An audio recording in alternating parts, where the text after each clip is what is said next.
So yeah, hi everyone. Good morning, afternoon, evening, and welcome to today's the IGAC ICA CGP Skills Workshop. So we're really excited to have you all here. So first, I just spend 1 minute to give a brief introduction of the IGAC, the ECR. So we are the ECR organizations under the IGAC and ICA CGP. We're focusing on providing the content networking and organizing references specifically for the ECR development, the career development, and this skills workshop to develop their abilities. Yeah. So you can reach our website for more information. Just scan the QR code left here. We're going to have our second ECR online meeting, ECR 2025, which will be on the September 25th and 26th. Depending on our time zones, it's gonna be a whole day meetings across the Asian, European, African, Americans. Yeah, and let's start so the introductions of today's presenters. So today we're joined by Dr. Benjamin Fransson. He's a researcher at the University of Helsinki in Finland. Yeah. So Benjamin has a really interesting background. His work spans everything from atmospheric modeling to emissions inventories, and he's been involved in various international collaborations, tackling some of the most pressing air quality and climate challenges. So what's special about today's session, which is titled The Life in Pursuit of a Research Career, is that it's not just about science, it's also about the journey, your career. So Benjamin is going to share the real stories, the ups, the challenges, and the lessons he learned through the academia, research mobilities, and career development. So please feel free to listen and prepare your questions. We will have the time at the end for discussions. So let's give our very warm welcome to Dr. Benjamin Fransson. And I'll stop sharing the screen right now. Thank you, Patrick. I will then start sharing my screen. Can you all see it?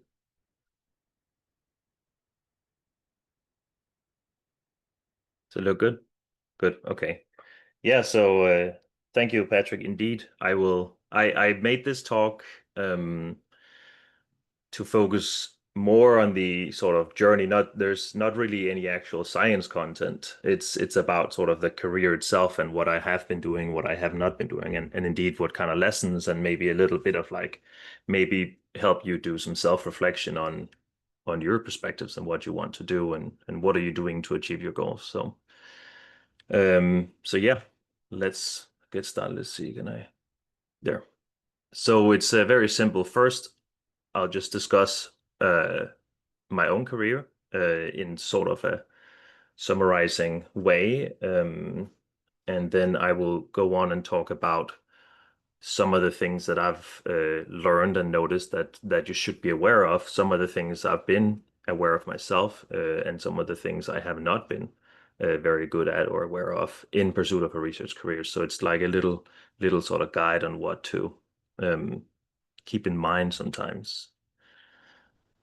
So first, why talk about my career to you? I think people in research in STEM and in atmospheric chemistry, even though we're atmospheric chemists, we all have very different trajectories, and I can't speak to what everyone's trajectory will look like or is looking like, but I can at least give you an example so you can see what it can look like, and then give you some insights into what I have done and what I haven't done, and what was good and what was maybe not so good. So a very, very quick overview. So I'm from Denmark. I started my undergrad at the University of Copenhagen in chemistry in 2011. I obtained my bachelor degree in 2014, and then normally you do like 3 years of bachelor in Denmark, 2 years of master, and then if you do a PhD, that's 3 years of PhD, which I know this varies a lot depending on where you are in the world. I entered this kind of funny 4+4 program, it's called, where you combine your second half of your master's degree with your PhD. So it's sort of 4 years of a mix of PhD and MSc degree. But anyways, that you still end on the exact same time, and there's no sort of room in Denmark for going overtime on your PhD unless you have a really good reason. So it's effectively 3 years worth of PhD. So yeah, I got my master's degree in 2017 and my PhD degree in 2019. I had 10 papers during my PhD during all of my Copenhagen time, and I wrapped up some projects in November 2019 with a 1 month postdoc. And then I got a postdoc position at University of Colorado Boulder, funded with a personal grant. And of course, as you can see on the dates, I started in February 2020, and then immediately COVID just hit shortly after. So that, of course, did a number. I'll expand more on this. And then the last half, I had 2 years of funding for that myself, and the last half year, my PI funded me um, at as a postdoc. So 2.5 years in Colorado. And then once that was done, I went to University of Helsinki, where my PI funded me for a year. And then I got a grant, which meant my affiliations and everything became a little bit funny looking. So I actually have two affiliations right now. Patrick mentioned that I am at University of Helsinki researcher, but I'm actually mostly affiliated with Tampere, at least on paper. But my students are University of Helsinki, and I will return to University of Helsinki 100% again this September. But basically, I got a grant that funded me at Tampere University, so of course we used that. And then I'm coming back, and I got another grant starting this September. So um, a lot of, I mean, 3 different places in the world where I've lived and done research. So I have a bit of international perspective, I would say. Okay, so a little bit more detail about my career. So before I started university, I knew I wanted to do science. And I would say sometimes you're influenced by what you have success with, whether you're sort of inherently good or not at certain things.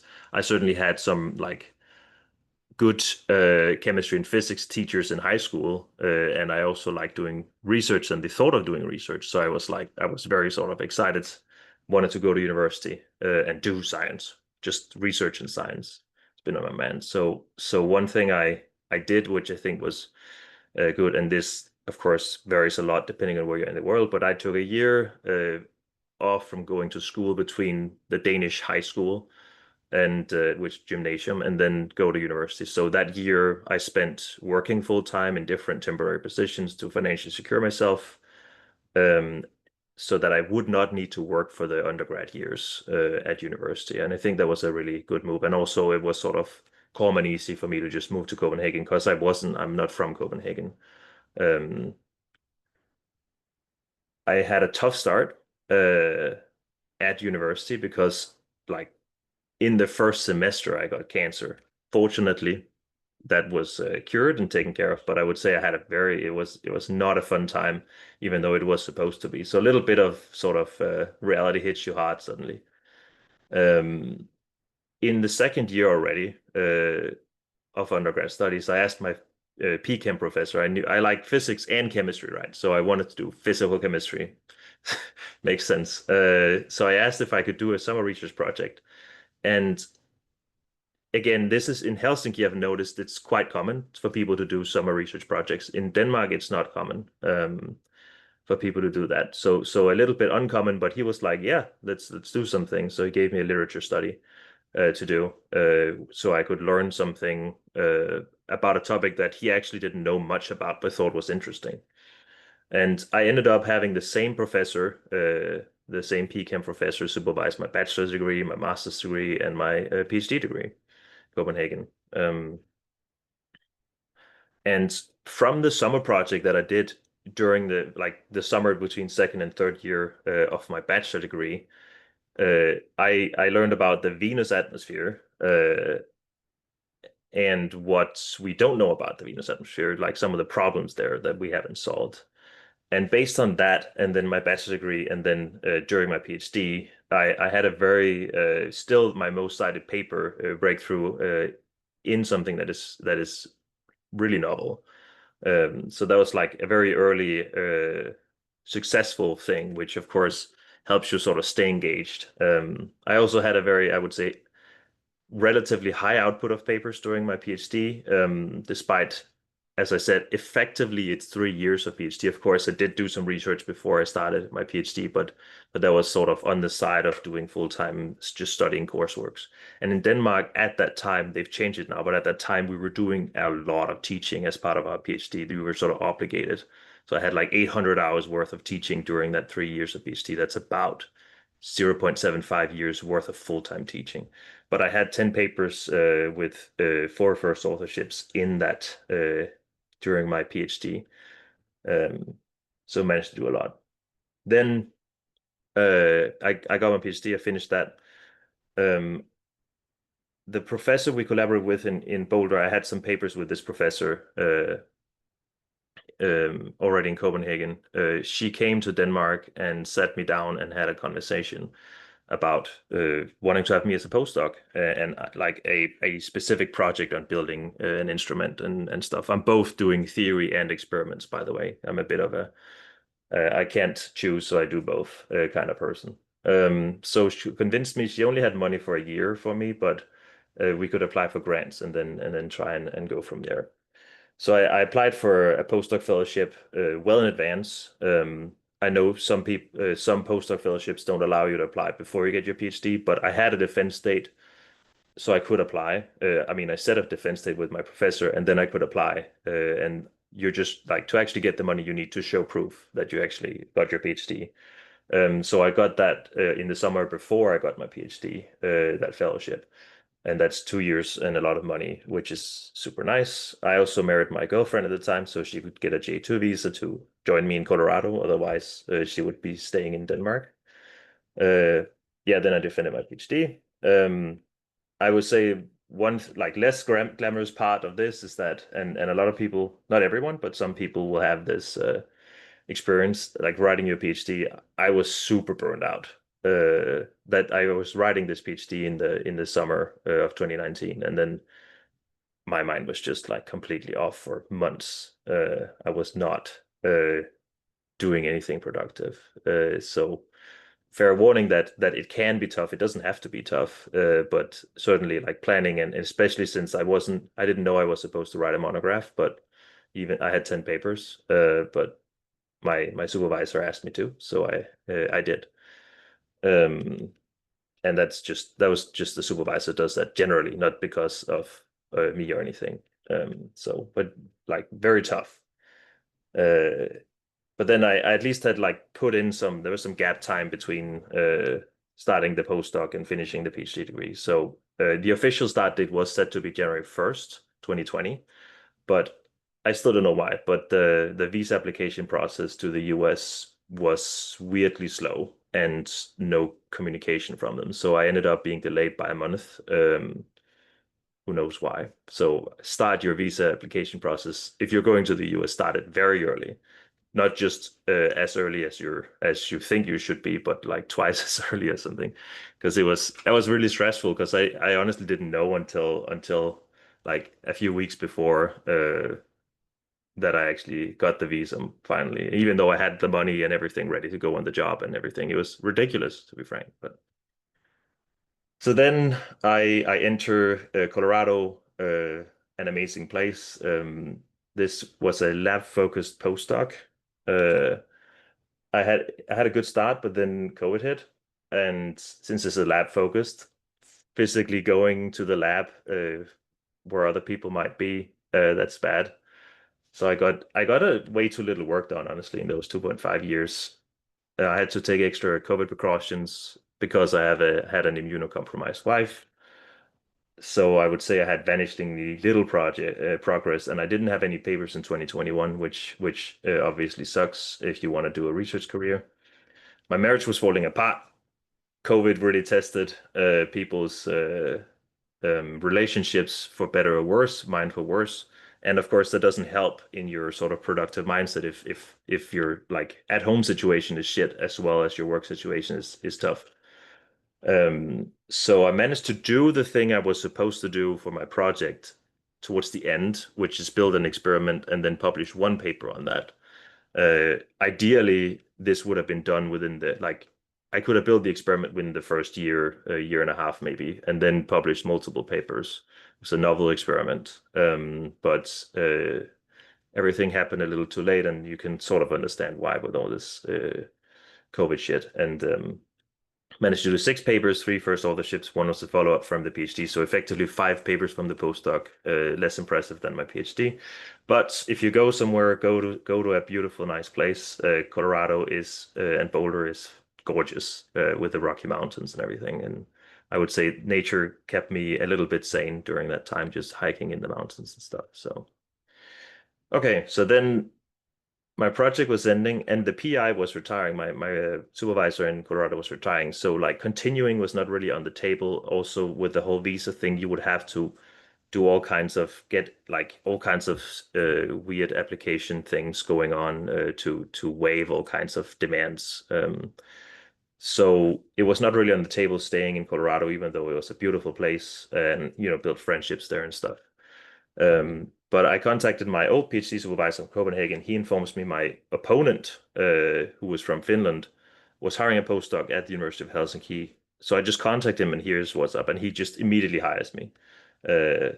I guess he told me because sometimes it's easier to get money for projects than it is to get the right people for projects, and he thought I was like good, based on he being my opponent. So and I kind of just accepted.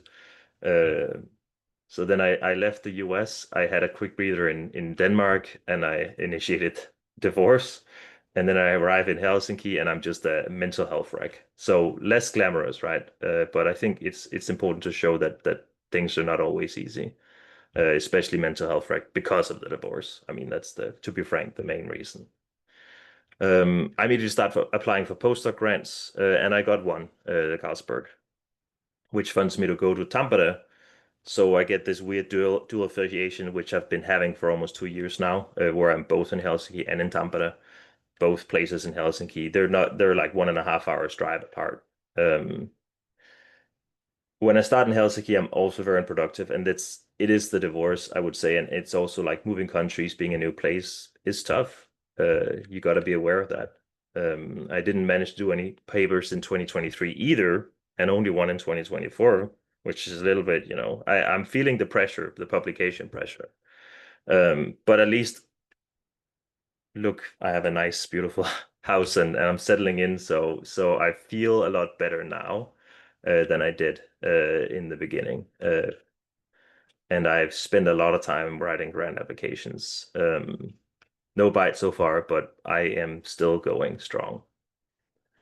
Also, I spent a lot of time networking, and as you can see, I mean, I went to Japan, visited Patrick, among other things. So I spent a lot of time building a huge network, international network, and I managed to get a master student who is here in the audience, Robert Skog.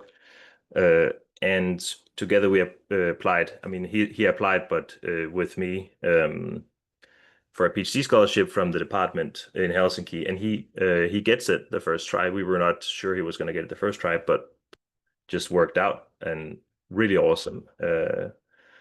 I also had a second relationship in 2024, which crashed and burned. Another thing that a little bit interrupted me in my career. So like, pick your relationships, people.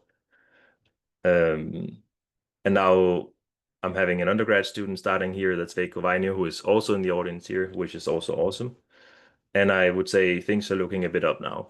2 papers published in 2025, and I have more coming. I have papers accepted and papers in review. So more productive. And then I got a 1-year postdoc scholarship starting in September this year and ends in August next year, in Helsinki. So I'm also very self-funded. Okay, so that was a bit of my story. So one thing I've thought about during my career is privileges, and I just wanted to maybe help you think about privileges. In what ways might you be blessed or challenges by your privileges? And I know it can sound a bit woke maybe, but I feel like check your privilege is it may be a funny thing, but I think it's good because if you're aware of other people might have different challenges that you, just as a first step, having respect and empathy for your fellow researchers is generally a good thing and might help both you and them become better scientists. I mean, first step, having empathy might also bring to the next step of actually helping out people that might need it. And these things might come back to you later in a positive way. So, and there's of course privilege, just you have it or not. It's like there's different categories, I would say, and I've listed different things. So, for example, if you're from a wealthy nation, or you're from maybe your ethnicity is not typically one that's discriminated against, it makes things easier. And I would say I'm very privileged because I'm Danish. It's a wealthy country, free education, yada yada yada. That's one up for me, for example. Gender, men still dominate STEM, and in the past, I would say people were explicitly discriminated against. I've heard a lot of stories from my female professor in Colorado, like very egregious stuff. These days, it's maybe more invisible challenges that, for example, women or LGBT plus people have. But one example could be for women, especially like childbirth is typically something that could set you back in your career, and it's something that's well known to really only set women back if they have children, while men who have children seem to not really get affected in their career. So just be aware and be mindful and raise up your fellow scientists. Also, if you have money, that's really, if you don't have to worry about money, which I've never had to worry about money. I'm not like rich per se. I've met actual rich people, but I have enough money and it's never been an issue for me. So, and that's really, really a big privilege that you don't have to sort of worry about that. Then neurodivergence, and I think Patrick mentioned I'm very ADHD, and I am ADHD. I have I would say, manageable ADHD. But generally, like neurodivergence is an invisible disability that you might not know your colleagues have, might have challenges in that regard. And then I would say this quote unquote no merit connections. So if you have, for example, if you're from a family of scientists, that's a big privilege. And I've seen a lot of my fellow students at University of Copenhagen, for example, or elsewhere, people who has a parent that's professor, or come from a research family. It makes things easier. I don't come from a family of researchers or even higher education people. In fact, I'm the first one with a PhD degree in my family, and even yeah, and the first one in STEM in my entire family. So which does make I've had to forge all my connections myself.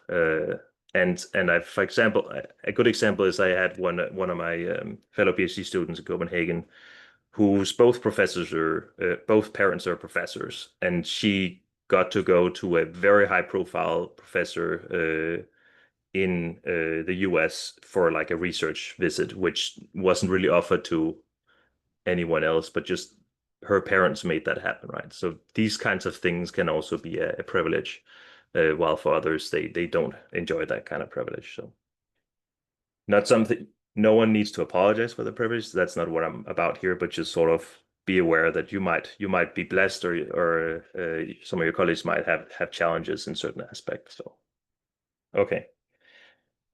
My future plans, I want to be a professor. And I can say that quite clearly, and I want that too, so I can be an independent researcher, and that I have students and postdocs and such to join, so I can also help supervise them in doing cool research. The things that I do at the moment is I apply for early career starting grants, and I'm applying for tenure track positions. That's sort of my focus at the moment. And then my limitations are, I would like to stay within Europe. I would prefer Nordic countries. Puts me close enough to my family in Denmark. And I would also like, the research is my primary responsibility. Some jobs, some professor jobs will be more teaching focused. I mean, I still am happy doing teaching, but I would like research to remain. And like just understanding yourself, what your goals are might be helpful in understanding what you need to do to achieve them. So, what about you, your future, your career?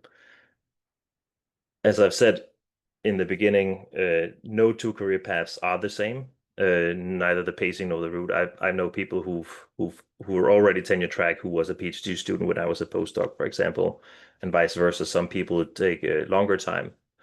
But I think as an exercise, maybe I want you to think about your career goals and what they are, short and long term, and then maybe ponder these little things. Are you on the path towards your career goals, or are you unsure? And is there anything stopping you? Um, that's an exercise I've done, and I think it's useful in sort of sharpening your senses on what should you focus on in because you only have limited time. Okay, so this was a little bit like on the story of me and an overview of that. And if there's any clarifying questions at this point, please let me know. And if there is not, I will continue and discuss some more specific things about how to pursue a research career. Okay.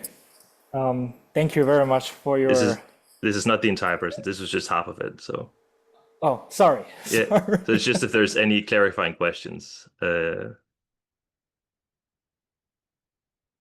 Nope. Yes. Adi, I see there. You raise your hand. Yep.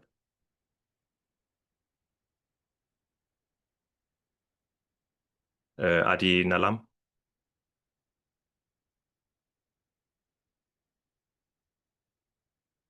Your mic is muted.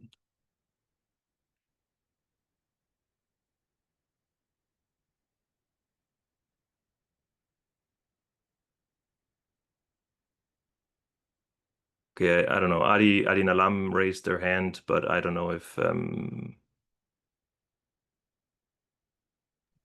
think that might have been a mistake. okay. Yeah, we move on. Thank you. I will move on. So, why do you want a research career? And again, I do this exercise. I've done this exercise. Why do I want to do this? I think it's good to figure out your motivation because there's publication pressure. It can be a stressful job. I mean, I've had burnout. I've come back from burnout, but it can be challenging. And a lot of my fellow PhD students, when I was in Copenhagen, a lot of them they ended up with a higher paying job than what I have, and still do research, by the way, too.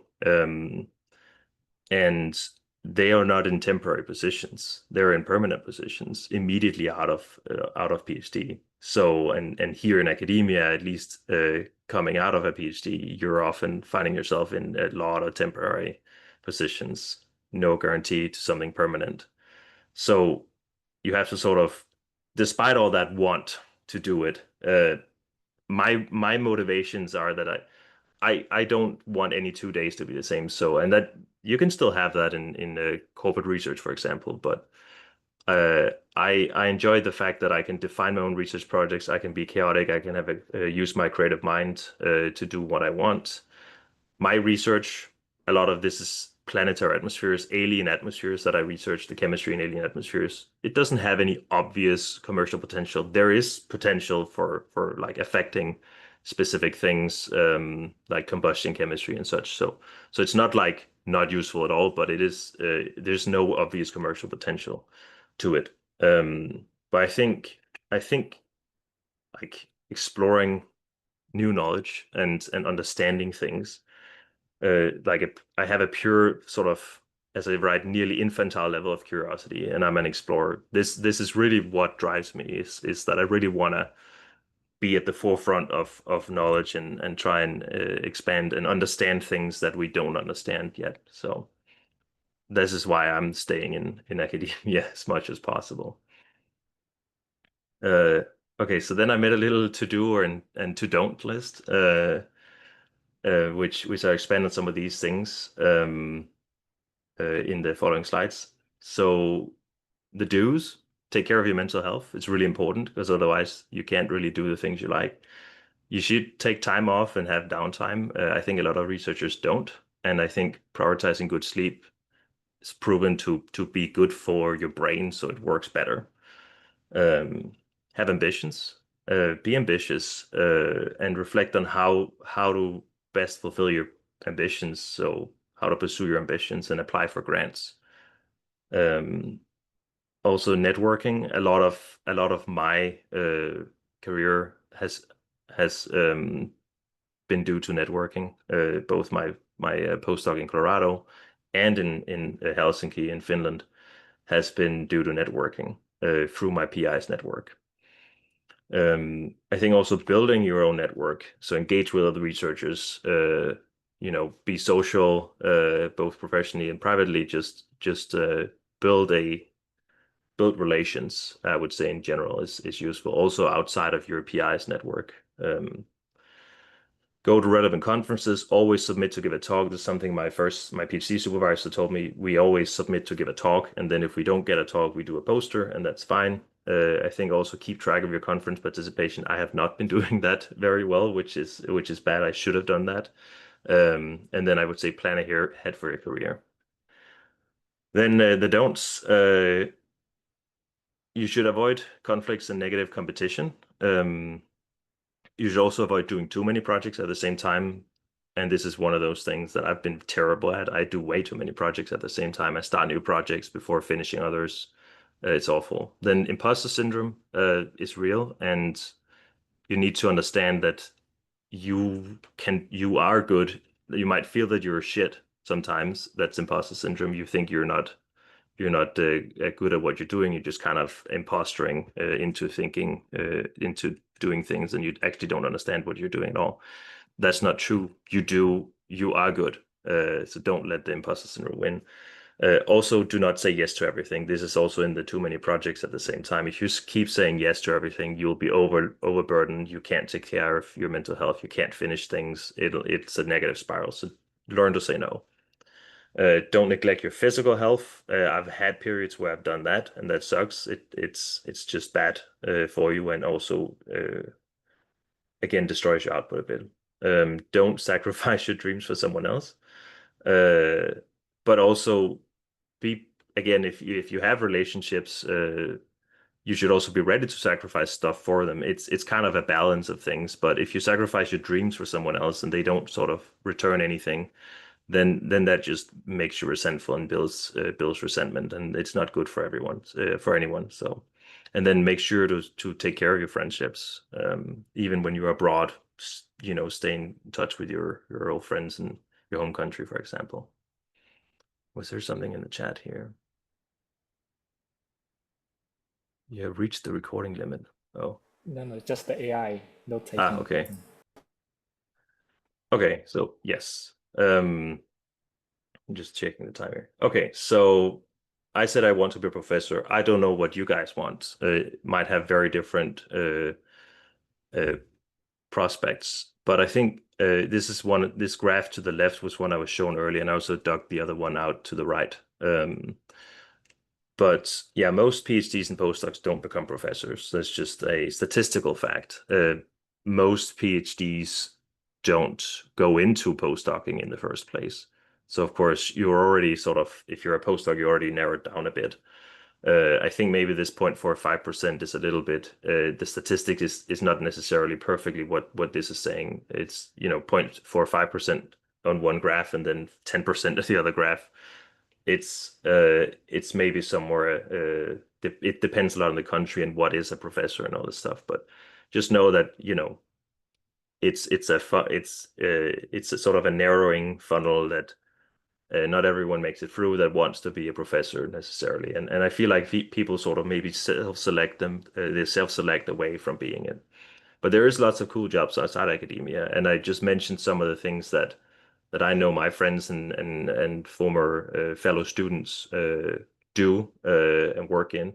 Outside of science, I know someone who works at an environmental agency. I know someone who works in instrument manufacturer for spectroscopy. I know someone who models like ball trajectories in baseball, for example, and football, and extracts like what's the speed and such for the ball and the spin of it, which is quite cool. I know people who went into just teaching, and I also know people who work in IT. Also in the sort of non-university research, I know people who went into medicine, which is a big industry in Denmark. I have a friend who does wood treatment science, and I know people who do quality and assurance. So there's lots of cool, and this is just examples. I'm sure there's many more jobs. But if you want to be professor, going for it and understanding what it takes to go for it is will up your chances a lot. So here's now comes sort of these are the things to do to up your chances. So set yourself apart. The earliest postdoc advice I remember getting was someone gave a talk about being a postdoc while I was still a PhD student. They said be a better PhD, be better than your PhD supervisor within 5 years of your PhD degree. And that's both a tall order and not good advice, in my opinion. You like depending on your supervisor, you cannot become better within 5 years of getting a degree. Like that's insane. But I would say that instead you should set yourself meaningfully apart from your PhD supervisor in 5 years after getting your degree. That's like build your own thing that you're good at, so you don't sort of still stay on and inside that the influence of your supervisor. So find your niche, become the leading expert on specific thing, and this is one thing that I've really been doing, and I see as one of my biggest strengths is that I really defined my own project and ideas. So, and use your supervisor or tell them what your career goals are. Maybe often they'll help you. Unless they're bad supervisors, they'll help you as your success is their success. And then build your own network. Go do postdocs abroad. Not like a lot of people don't do that, and I understand why. If you're starting a family or for many other reasons, it can be really tough and to do. Just from like on the private life bit, but I think it widens your scope. I think it looks good in the CV. It sets you apart. So I think if you can, if possible, then take a chance and try and do that. Papers, please. Yeah, publishing is of course something you should keep doing, and it's not always happening all the time, as you can see from my career perspective. So I would say go for low-hanging fruit. So if you have something that's relatively easy to do and then publish, do it. It just adds volume to your record. Not every paper has to be like a super high fancy impact thing, but sort of run-of-the-mill, maybe impact factor 3 or something paper like journals are fine. You can often take something you've done prior and do something new, but still fairly easy to do to get a paper out of. And one other thing, you should start writing your drafts early in your project process, because I think it sharpens your focus on what to do, make figures and tables. So you know what, then you get a better overview of how to make a paper, and don't spend too long on drafts without input from your supervisor co-authors, because often you'll write a very long draft and a lot of stuff, and they'll just tell you, oh, all of this, half of your thing you just wrote is just out the window. So use your supervisor again. This is then there's a rule of thumb I got from my PhD supervisor, was that the first 90% of the work takes 10% of the effort. The last 10% of the work takes 90% of the effort. So sometimes save yourself a little bit, and it doesn't have to be absolute perfection. We still want something that is maybe 99% good. So, but it doesn't need to be absolutely perfect. So it's just a good sort of rule of thumb to keep in mind.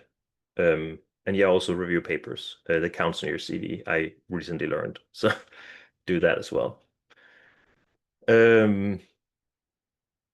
then I think you need to maybe think about what's your strength and weaknesses within research. And if you want to share, please, maybe I can discuss your example. What's your greatest strength? What's your biggest weakness? Or DM me. I'm not going to mention you if you DM me what your greatest strength and weakness is, but just if you can provide me with an example, I'll discuss it. And while you think about that, I'll maybe discuss my strengths and weaknesses. I think my biggest strength, or one of them, is at least I'm very good at generating good or great research ideas. I'm good at generating the research project and ideas and something that can sort of result in a paper feasibly. But on the flip side, a weakness I have is I'm really slow at writing. It's not that the writing I do is bad, it's just it takes forever for me to write. And it makes it a tedious process. And I saw someone on DM here. Very well connected through IGAC. So that's a strength. So that's really good, being very well connected. So you need to sort of utilize your strengths as much as possible, but you also need to understand that your weaknesses, unless they're like an immutable characteristic of yours, is that really your weakness? Like, am I really a slow writer? Or is it just in my head, like that I'm a slow writer? It's sort of metacognition here. So how do you become good at better things, right? If you have positive reinforcement, you have successes, you tend to do the thing that gives you positive reinforcement. So I'm good at generating ideas. I've been told I'm good at generating research ideas, and I just do that in that case. And then I feel like, and I've maybe been told that I'm slow at writing, and then I end up trying to do less writing because I hate it. I hate the process. So it's sort of you think therefore you are. So maybe I'm not actually a slow writer. It's just something that is in my head going on, and self-fulfilling prophecy.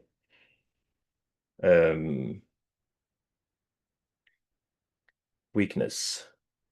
My university is calling staff, but I'm no longer willing to move after living in a lot of countries and different institutions. So yeah, that's a little bit of that definitely sucks. And sometimes you can't control what's happening. And if you're not willing to move, then it is something that could be an obstacle if you wanna keep staying in research, because both in specific countries and just different universities will have ups and downs. Helsinki funding is going down, so me getting a tenure track in Helsinki is really a low chance at the moment, because there's just not going to be any positions in Helsinki, so I might have to move again. So flexibility is one way you can overcome that. So yeah, try and overcome your weaknesses as best as possible, or at least understand what they are so you can try and overcome. Okay, I will move on from this. Oh yeah, and yes. Then briefly on like conflicts and negative competition. So authorship conflicts, I've had that. They're really not worth anyone's time. I've spent way too much time on some of that early, and then later when I could have had an authorship conflict in a different context, I didn't, because I just didn't care, and I moved on very quickly. So just if you're writing a paper and think about having co-authors on your paper, the barrier for co-authorship should be low, but not zero. So be a little bit generous, but people also need to have contributed something. If you don't vibe with someone, just avoid. Don't start or fuel drama. Again, not worth anyone's time. Foster an environment free from negative competition. So if someone else is successful, that's equal to a failure. That's a bad mentality.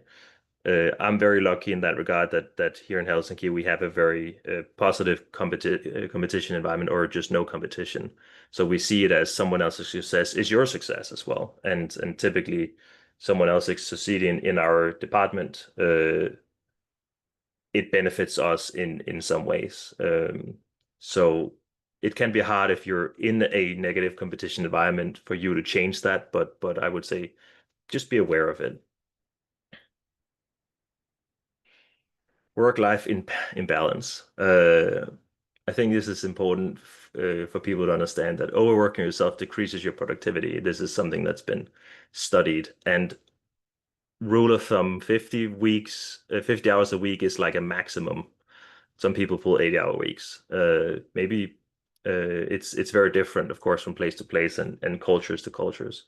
But you really don't gain any productivity after 55 hours from what I can tell from the paper I cite.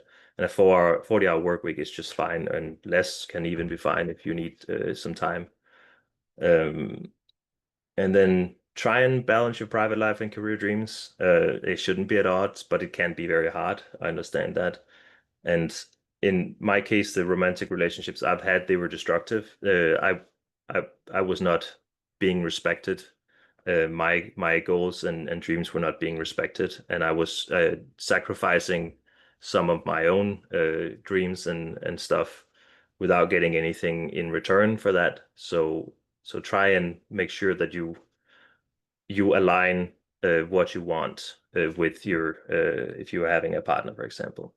And flexibility can be very important for a research career, but that can also be at odds with having a sort of stable private life. Flexibility is like if I suddenly move to a different country, then, making sure that you bring your partner along can be a challenge for them. Yeah. Okay, and then lottery tickets. So I wrote this myself. Meritocracy is like Schrodinger's cat. It's in a superposition of being dead and alive. When you apply for a grant or an academic position, it is on the whims of chance. From experience, you can have literally the best. Maybe I haven't had the literally best research proposal, but you can have a great research proposal and even get great reviews and know that it's just fantastic. And there's always a way for a reviewer to figure out how to lower your grade and not get you funded. Or even if you're among the top grades, still only some of the top graded proposals will get funded. And some grants and academic positions can also have pre-planned recipients and you don't even know. So try and not let it get to you too much if you had a fantastic proposal rejected. And funding politics may screw you over or they may benefit you. It's kind of hard to know as well. So just be aware that it's not always your fault for having a bad proposal that you didn't get funded, and you can literally have a better proposal than the ones that do get funded, and it's just not in your power to do anything. So the idea here is that write as many as feasible. It takes energy and time, of course, to do, but it is really lottery tickets. I've applied for a lot of proposals. I've gotten most of my postdoc years self-funded, which has put me in an advantageous situation financially and enabling travel and stuff. And I've had a lot of rejections, but I've had enough accepted applications that it worked out. And rule of thumb is that if you have a high quality application, you'll maybe get funded half the time, a third of the time. Even if the actual funding rate is like 15% for something like most proposals will fall on that. I've seen that. But 15% is just the overall. But if you have a great or good application, it's typically 50 to 30% the actual funding rate of your proposals will be. So yeah. Accept rejection, understand it's not always a shitty proposal you did. Like get the feedback, make sure to get feedback. And any successful scientists will have more rejected proposals than funded ones. So it just takes doing it over and over again and reuse good applications.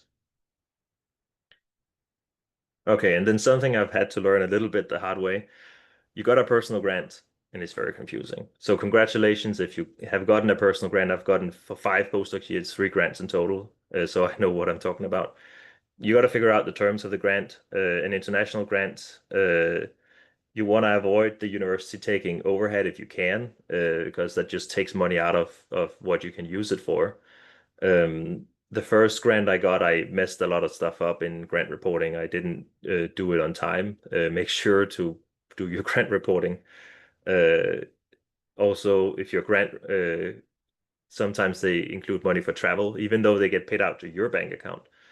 still might be a good idea to use it for the things that like for traveling, for example, to conferences and stuff. I have a use it or lose it grant, which means I've been blessed in being able to just travel a ton and go visit collaborators, build networks and stuff. So make sure to sort of understand, and if your funding agency offers help, like tax advice, use it. I did that for my second grant, and it was really useful. If there's any sort of consultation you can do or ask questions about what can you and can you not do. One thing to make sure is that your supervisor is engaged in your project. If you come with your own money, that means they don't have a financial commitment to you. You're just kind of there on your own money. So they might not take as much of an interest in your project, or they might still take a full interest in your project. But it's just that it's sort of like a psychology thing, essentially. Like they're not committed financially to you, so then they just kind of ignore.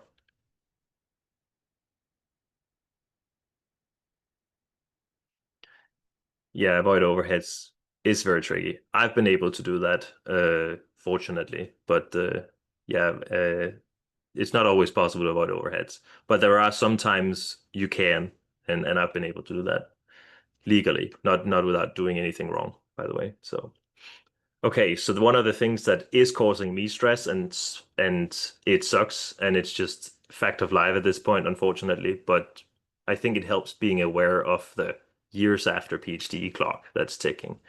So you mature out of early career grants, postdoc fellowships, they start, some of them already 3 years after PhD, depending on what kind of grants they are. Early career fellowships, they start going away between 3 and 8 years after your PhD. For example, the ERC starter grant is effectively 6 years from your PhD defense year, because it says 7 years, but the 7 years refers to the year you get the funding compared to the defense year. So if you graduated late in the year, like I did in October, that's just 2019.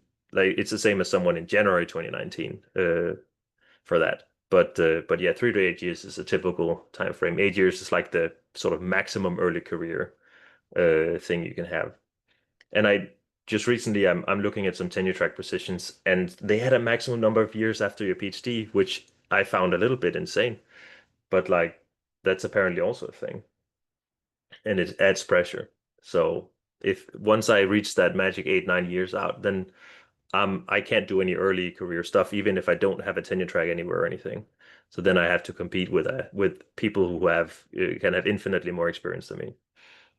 And depending on your country, Denmark has those relatively short PhD programs. In Finland, they on average have 1 year more on their PhD program. So you have another year worth of doing research, getting papers, building network, all these cool things. So like you're lucky in that case if you're from a place that has maybe a slightly longer program. You don't want to stay a PhD student forever, but a 4 year or a 5 year PhD degree where you get a good chunk of publications and experience and whatnot might in because of this years after PhD thing might actually be good. Um, so a thing to be aware of. Again, a little bit something you can't change much. Okay, 5 minutes left. So maybe there's maybe not going to be much time to discussion, but I'll briefly say that one of the qualifications you will need when you start applying for a tenure track is teaching, but it's a qualification that's not built into postdoc life typically. So it's something you have to go out of your way to do and pad your CV with. I'm not going to spend more time on this, but sort of as a general note, it might be useful to engage in some on your own terms, teaching and supervision as well. And as you can see, I have 2 students, one PhD student, and soon Veiko is joining me for a summer research project, a bachelor thesis project. And that's really important. If you can attract students that gives you supervision experience, it can also be a little bit hard depending on where you are. But if you can get that, that's something that really helps you and adds to your career's prospects as well. Okay, so I just want to do the summary. So there's a little bit of time for questions and discussion. You can make your career goals work, but plan more than a year ahead, depending on what's going on. Pad your CV, make sure you write down things so you don't forget. Teaching related experience, for example. apply for grants, apply for positions, expand the scope on what kind of grants you can apply for. Flexibility is really, really useful. I think it's almost, if you're infinitely flexible, if you don't care where you go in the world or what position you're applying for, there's bound to be a professor position for you somewhere. But of course, maybe you don't want to go at a crappy university in Germany, for example. But just if you are very flexible, you'll definitely, I think those 0.45% don't apply to you of people who become professors. Then you are almost guaranteed, in some sense. Yeah. Be aware of bad influences and avoid bad influence. The perfect is the enemy of the good. Do good. You don't have to do everything perfect all the time. And really hold on to the spark of joy and the excitement of doing research. I have that, and I still have that, and I still want to do it. So with that, thank you to, here's a little picture of me and Robert and my supervisors currently, and a lot of nice funding agencies and whatnot. And this is related to the research we do, which is, among other things, Venus atmospheric chemistry, planetary atmospheric chemistry in general. So with that, thank you. Okay, thanks very much for your very good presentations. They're gonna be the real end right now. Okay. So like any questions from the audience? I'll also monitor the chat here.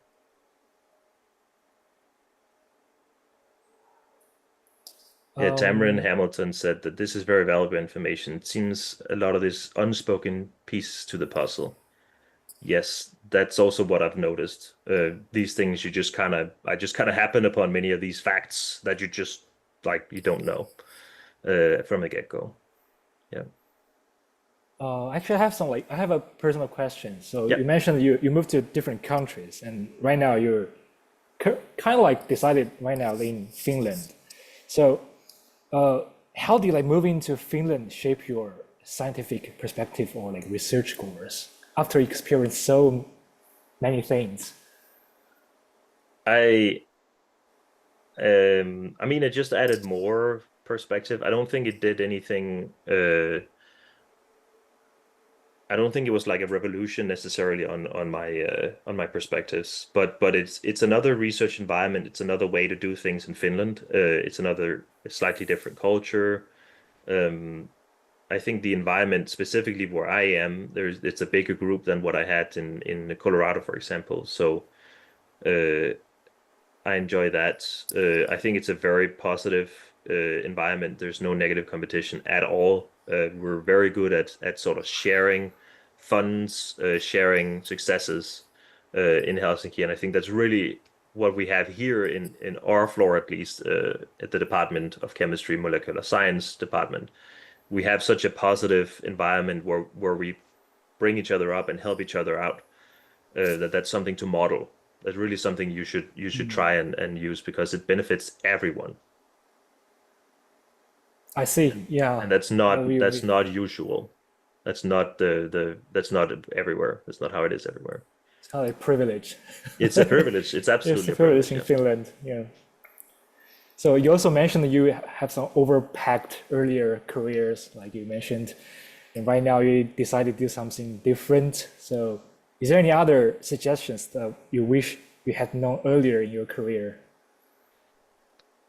I mean, the list of things that I had here at the end, stuff like teaching and for example, teaching a bit more or having I wish maybe if I had applied to do more pedagogical training or make some more teaching material like a year or two ago, I would have done that and I would have that out of the way so I could advance more quickly to get a docentship, it's called, which is just like proving that you can have teaching privileges and stuff. So yeah, doing that earlier might have been useful. And yeah, I guess just understanding maybe also myself a bit more, just like how do I work best? Like what's the ideal environment for me to sort of be productive? It's something I've learned later than earlier, unfortunately. It's a lesson. It's a metacognition is important, like understanding how you learn and how you work best, how you think, this kind of stuff. I think thinking about thinking is very important. Okay, so there's any other questions from the audience? We probably have like a last one or two.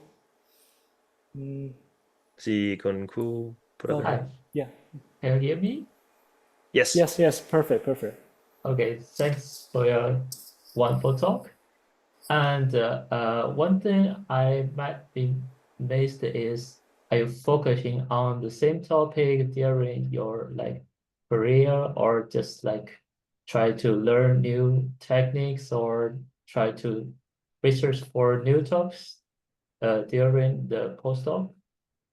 Yeah, so a very good question, and I forgot to mention it. I've changed subject. Yeah, so my PhD was one subject. Actually, during my master was a different subject as well. So bachelor and PhD was the same subject.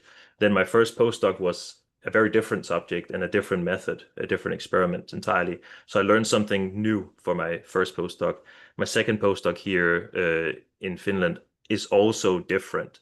I've started to move back into what I did related to my PhD now, because I have some very good project ideas for that. But it's all a lot of different stuff actually. So I've done a wide variety of things. So I have a maybe even wider expertise than most people will have. I don't know if it's necessarily good or bad. I think generally getting a little bit more broadened scope is good. Doing everything can be too much. But yeah, try and also change a little bit on exactly what you do. It's again setting yourself apart. I think it might help. Yeah. Yeah, actually, my question is, what do you think is a better idea to do really deep research in one topic, or just do many topics and to do have long term to fulfill your long term goals in academia? Oh, okay. I don't think there's a one or the other answer here. I think it depends. I think both can work. If you do more than one topic and you can sort of make a synergy between them, especially that's useful, like you transferable skills and stuff. But also digging deep into something specific, again, you can become the leading expert. I think it depends on what you would like to do ultimately. I think if you're excited about doing one thing or another thing, um, you should go for it. But I do think you should try and add a little variety uh, to what you know, just a little bit. Okay, thank you so much. I think we had a question. Tamron Hamilton said, I have a comment about proposal writing and applications. Benjamin mentioned that it's better to do more applications whenever you can. Yeah, so Tamron, yes, they are time consuming and it is annoying. What I do for applications is now that I've written a ton of application and I have spent a lot of time on it, granted. But it is easier now because I reuse bits and pieces. I do update and I do reread them and everything. But um, it does get easier because make sure you just reuse. There's a lot of stuff you can often reuse. So I think once you get going and you have written a few proposals, it becomes easier just because you don't have to rewrite everything all the time. Of course, you do have to like reformat and stuff, and it is, it is a time consumer, unfortunately. And maybe if I hadn't written as many applications I could have had a paper or two more. I don't know.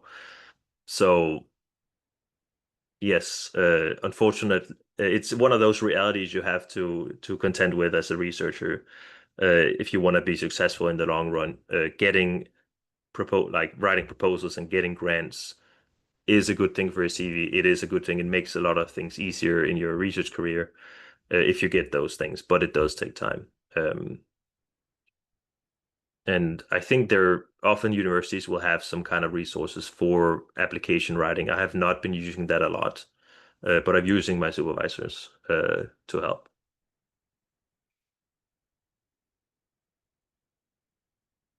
Okay, thanks for your answer. Thanks again. I think it's about the perfect time we can like finish today's sessions.